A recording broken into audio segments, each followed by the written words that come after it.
Assalamualaikum warahmatullahi wabarakatuh. Perkenalkan, nama saya Diadin Firmansyah, absen 9 dari kelas RPLC, ingin mempresentasikan TA laporan prakerin. TA ini atau aplikasi ini bernama POS atau Point of Sale, adalah suatu sistem yang digunakan oleh berbagai macam usaha retail untuk menyelesaikan transaksi jual beli.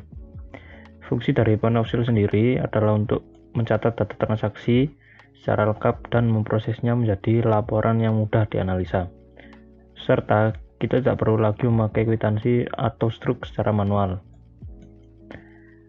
Oke, saya akan membahas tentang aplikasi ini.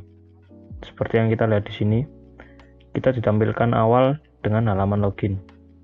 Di halaman login ini kita bisa mengatur server mana yang akan kita tuju. Dan di sini saya akan mengisi username dan password.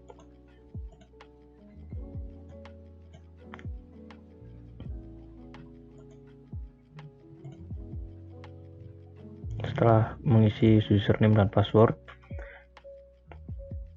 kita akan dimasukkan ke halaman home. Di sini kita ditampilkan oleh beberapa kasir atau user yang bisa dipakai. Kita pilih kasir 3. Open balance di sini adalah balance atau saldo awal kita dalam user ini atau kasir 3 ini.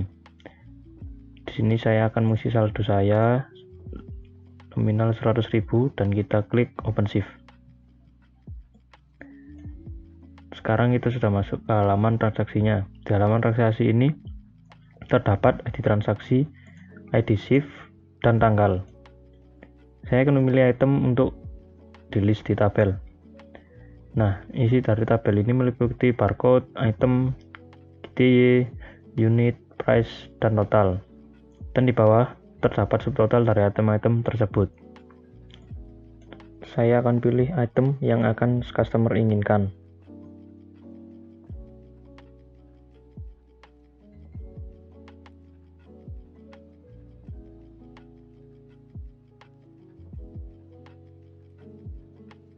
Sekarang saya akan pilih customer yang akan meminta barang tersebut. Nah, di sini juga terdapat help atau shortcut untuk memudahkan kita sebagai pengguna. Saya klik cek. Nah, jika kita sudah klik cek, akan tertuju pada halaman payment. Di halaman payment ini terdapat pembayaran yang harus dibayar oleh customer. Di sini terdapat other expense atau kebutuhan lainnya. Saya klik saja dan saya akan mengisi kebutuhan lain, yaitu ongkir.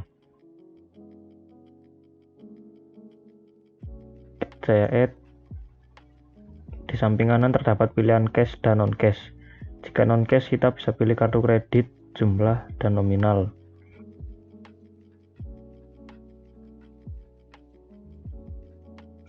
Ada juga voucher bila kita kasih voucher diskon ke customer kita. Saya isi saja cash. Di sini terdapat juga fitur donasi bagi customer bila ingin berdonasi. Saya klik pay dan kita akan masuk ke halaman print pembayaran dan saya pilih set printer. Di halaman print sendiri terdapat pemilihan lebar dan pemilihan printer yang akan digunakan. Setelah di close, kita akan kembali ke halaman sebelumnya, yaitu halaman transaksi. Di sini terdapat juga card yang memudahkan pengguna untuk membuat lebih dari satu transaksi dalam waktu singkat. Di pojok kiri atas terdapat shortcut yang isinya nama pengguna, button untuk close shift, card, help, dan pass print transaction. Saya akan close shift dan akan ditampilkan pop-up dari close shift-nya. Di sini terdapat summary dari hasil penjualan deposit admin yang meliputi general expense, deposit amount, dan closing balance. Di sini saya akan mengisi general expense dengan nominal 100.000 dan deposit amount dengan nominal 500.000 dan akan saya close shift. Dan jika saya klik close, akan muncul data transaksi yang akan disetorkan dan bisa juga di print.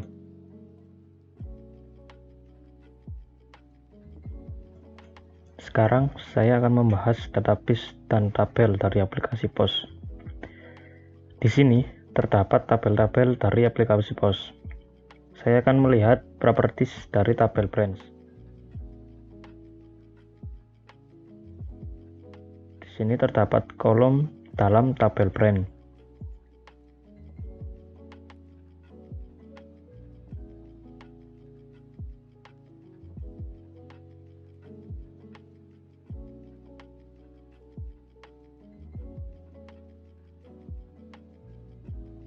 Nah, sekarang saya akan melihat rows dari tabel brands.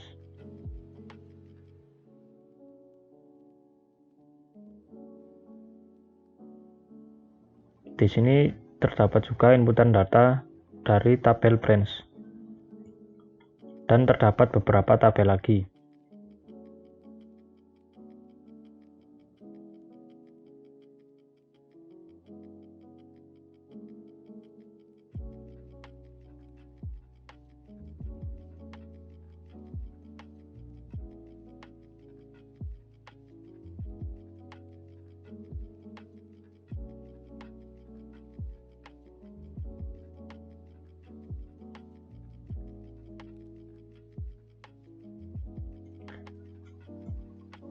Sekarang saya akan membahas kelebihan dan kekurangan dari aplikasi POS. Kelebihan dari aplikasi ini bisa Anda gunakan untuk mengelola data jual beli online, seperti misal proses update stok yang bisa dilakukan secara otomatis.